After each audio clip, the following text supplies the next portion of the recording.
Je vais le traduire en français. Il a été traduit, je l'ai traduit en français. Gorée.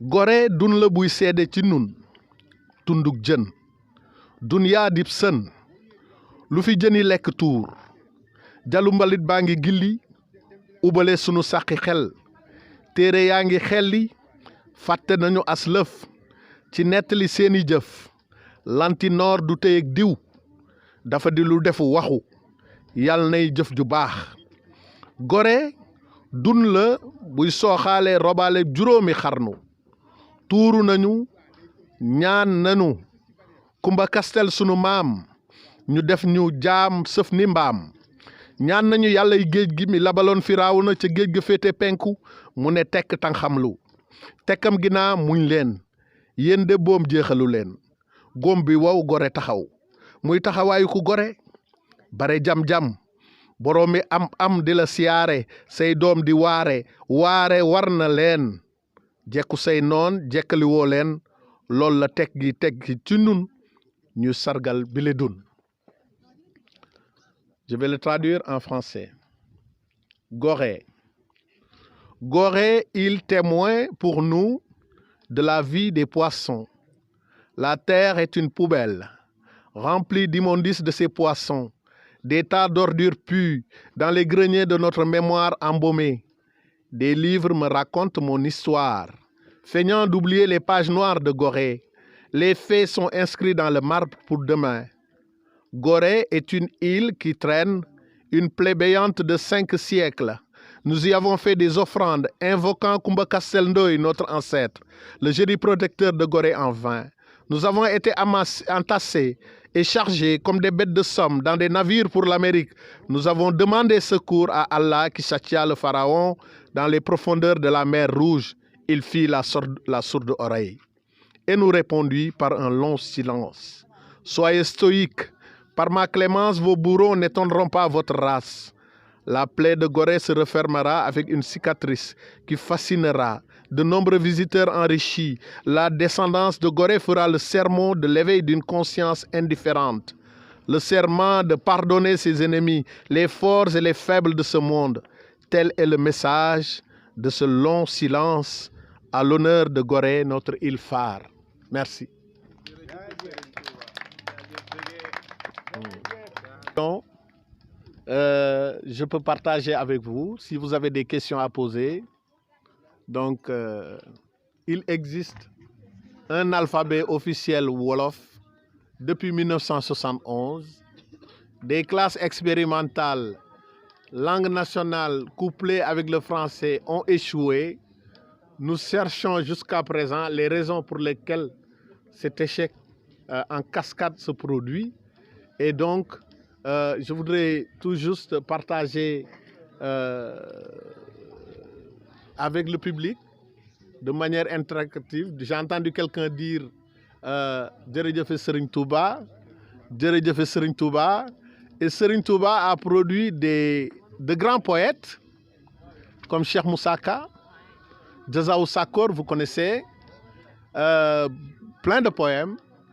Et dans le milieu lébou, en 1949, quand Seydina Issa Rohoula rendit l'âme, le fils de Seydina Limamoul Mahdiou, Cheikh Moussa Ka était envoyé par Serigne Falilou Mbacké. Il est venu faire un requiem. Les Arabes, ils appellent ça Marsiya. Et il a fait un Marsiya pour Seydina Issa. Mu ne yéen gaa yi Issa ngeen déglu Moussa mu jooy fi Issa doomi Limaamu sigil ndigaale njàmme di jaale aboori jaale. Waaw mu ne mooy ndeyu géer ñee mooy bàyyu góor ñee yoo fa ki bar ñee mooy seen imaamu. Waaw ma jox la kàddu. maa ngi lay nuyu di la sargal di nuyu ñëpp ñi fi teew di sargal soxna Yacine moom mi yàlla dogal li teew fii ba li am ndaxte nit dina bëgg dara sax mais yàlla mooy dogal ki koy amal day nekk benn nit par la force la léegi nag ñu ci topp ñoom ku ci nekk tamit war naa xool loo xam ne mooy njëriñ ci yëf bi mu jëriñoo ko donc li tax mën a jërëjëf Serigne Touba mooy mag yu baax yi dañoo amoon lu ñu bëggoon dindi ci nit ñi mooy mbalit yi nekk ci biir xolu nit ñi mbalit boobu moo gën a pur mbalit yi nii waaye yii dañ leen jox valeur ba ñu nga mën leen xool ci bët mu rafet donc man loolu laa doon poser question Gorée lan lay tekki pour jaam yi xam lan mooy Gorée am na ñoo xam ne dinañ dégg tur bi mais li ci xóot ci biir laa lay laaj ak liggéey mag ñu baax yooyu noonu ñoom lan lañ bëggoon ci jaam yi maa ngi jégalu nag. amul solo ah sa laaj bi am na solo votre question est pertinente je peux oui je voudrais répondre et puis vous donner la parole donc la question est très pertinente tur wi naka la Birane Dieye jërëjëf ci question yi nga posé Gorée dun la dun mooy île Gorée est une île qui a servi de plateforme pour envoyer des esclaves aux États-Unis, en Amérique d'abord, en Amérique, on va dire en Amérique. Et donc, la traite négrière s'est développée sur les côtes ouest africaines parce que c'était la période des caravelles. Nous avons connu la période des caravanes avec les Arabes qui ont pris des esclaves en Afrique, ne l'oublions pas. Et la période des caravelles qui correspond au 15e siècle, en 1444, Denis Diaz est venu au service du roi du Portugal, Henri le Navigateur, pour prospecter, regarder, voir un peu les richesses qu'il y avait autour de chez nous. Et quand il est arrivé ici, il a rencontré des Lébous qui étaient déjà installés à l'emplacement du stade Léopold Sédar Senghor. Et donc l'entreprise coloniale de la traite négrière, c'était les Espagnols et les Portugais. Parce que par la bulle du 4 mai 1493, le pape Alexandre VI est intervenu pour gérer les conflits entre les Espagnols et les Portugais pour aller ponctionner des esclaves ici au Sénégal, ici en Afrique. Et donc la maison des esclaves, c'est un lieu de mémoire des afro-descendants qui sont aujourd'hui aux États-Unis, qui ont perdu leur nom parce qu'ils ont porté le nom de leur maître. Donc, si vous regardez bien Roots de Alex Haley, avec Kunta Kinte, Kunta Kinte, Alex Haley a remonté un peu. Il a fait des recherches jusqu'à un petit village qui se trouve du côté de la Gambie. Donc, la maison des esclaves, il y a d'autres au Bénin, à Ouida. Au Bénin, par exemple, il y avait aussi une plaque tournante. Mais Gorée était plus en vue. Et donc, Gorée, pendant des siècles, des esclaves sont passés par Gorée. Maintenant, concernant les penseurs, donc vous me parlez, qu'est-ce que ces penseurs-là ont fait sur nous? Cheikh Ahmadou Bamba, El Hadji Malick Sy, Seydina Limamou, d'autres personnes, d'autres grandes personnalités ont fait de la résistance coloniale pacifique. La résistance coloniale par la plume, la résistance coloniale par l'éducation.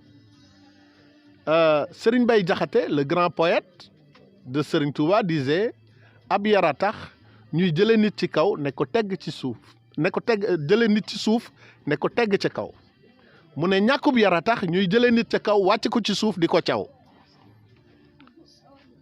Kon Serigne Babacar Diakhaté, il a fait un jeu de mots sur yar parce que au Sénégal yar a plusieurs sens.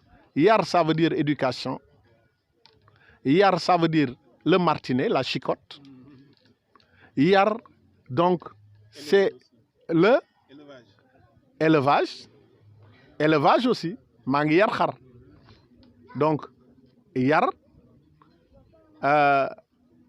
c'est un mot qui a plusieurs sens. Et donc, Serigne Baye Diakhaté, il parle de l'éducation, c'est-à-dire que c'est par l'éducation qu'on prend quelqu'un à la base pour le projeter au sommet. C'est par manque d'éducation, c'est à cause d'un manque d'éducation qu'on prend quelqu'un du sommet de la gloire pour le ramener en bas en le chicotant. Je traduis comme ça, mais je crois que c'est une traduction fidèle. Ab yara tax ñuy jëlee nit ci suuf ne ko tegg ca kaw mu ne ñàkkub yara tax ñuy jëlee nit ci kaw wàcc ko ci suuf di ko caw. Kon mag ñi ñoom Serigne Touba ñoom El Hadji Malick li ñu def ci nit ñi mooy niteel nit ñi.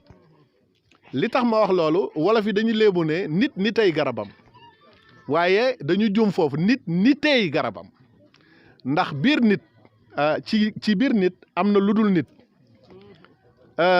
dama ko bind dama koy jàng dama ne damay muslu ci nit ci réew mi may xamal ne nit nitey garabam ki la bojj gabar du sa garab nga nemmeeku ne lu dul nit a ngi ci nit boo niitee weesu la cay lëndëm gis luy baax luy samanday garab gu ñu war a suuxat ci nit ñuy laaj ba tey lu nit war a séentu ci nit nañu dëpp seeti tontu la ca keppaaru guy gi loolu man maa ko bind je dis par là que au Sénégal nous avons un adage l'homme est le remède de l'homme.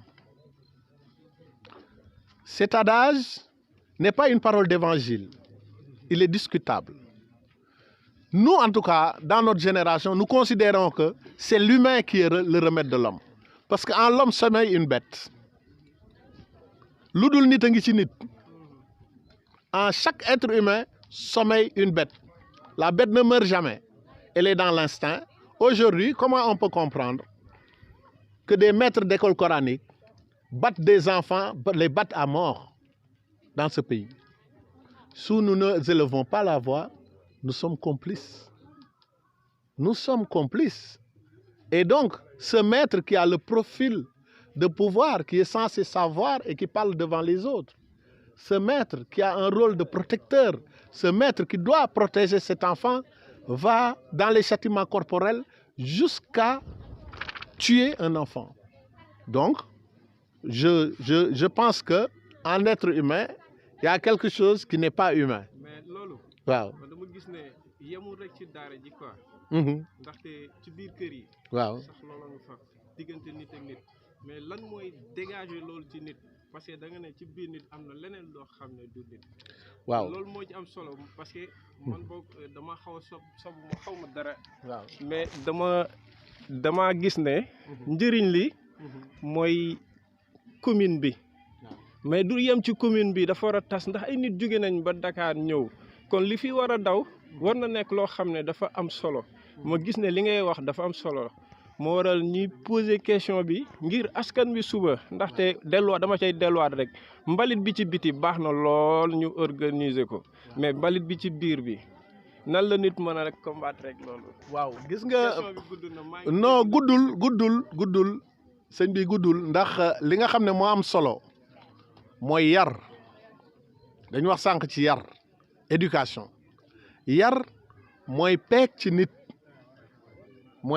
nit li nga xam ne mën na yeewu doon musiba ci sa nawle yar ñaareel ba man ci li ma gëm diine bu ko yàlla defee ci yow ndax diine dañ la koy yare bu fekkee ne yàlla may na la nga am diine yow fooy dox war nga bàyyi sa xel ne am na ñu la tiim te bu ëllëgee ak subir di nga wéet ak sa borom loolu boo ko gëmee it bokk na ci loo xam ne boo bëggee yëkkati gànnaay sax dóor ko nit nga xalaataat ëllëg mbugal yi nga xam ne moo la nar a dal nga daal di delluwaat ginnaaw loolu mooy li nga xam ne mbalit mi nga xam ne moo nekk ci biir nit ñi mbalit mu naqaree dindi la ndax tey yow boo taxee sa buntu kër boo balee mu set boo jëlee say karo boo faberee mu set mais am na jikko yoo xam ne dindi ko ci nit day jafe te dafa laaj ngëm dafa laaj yar toog nañu sax ñu ne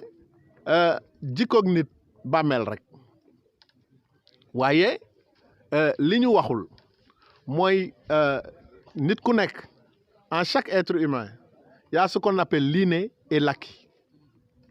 S'il y a quelque chose que tu tiens de ton patrimoine génétique, il y a quelque chose qui relève de l'éducation. Et donc, l'anecdote est très simple. Wolof yi dañu ne lu kañ a jur mu gas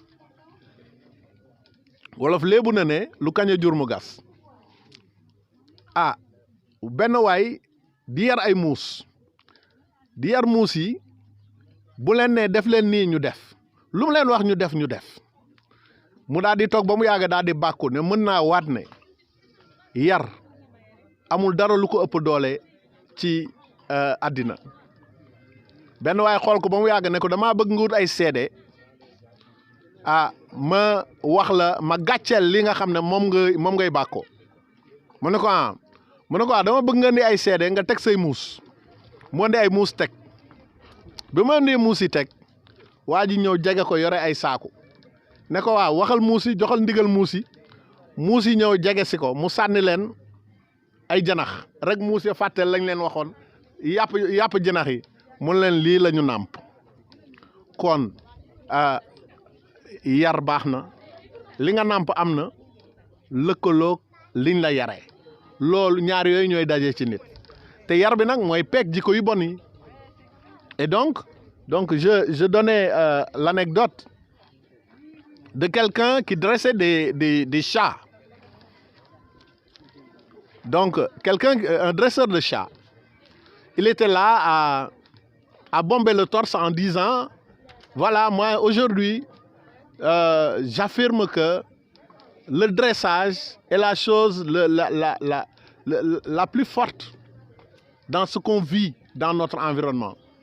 Quelqu'un d'autre lui dit, mais je voudrais que tu apportes des témoins parce que quand il dit au chat, va saluer madame, le chat va saluer madame. Danse, le chat danse, fait ça, le chat le fait.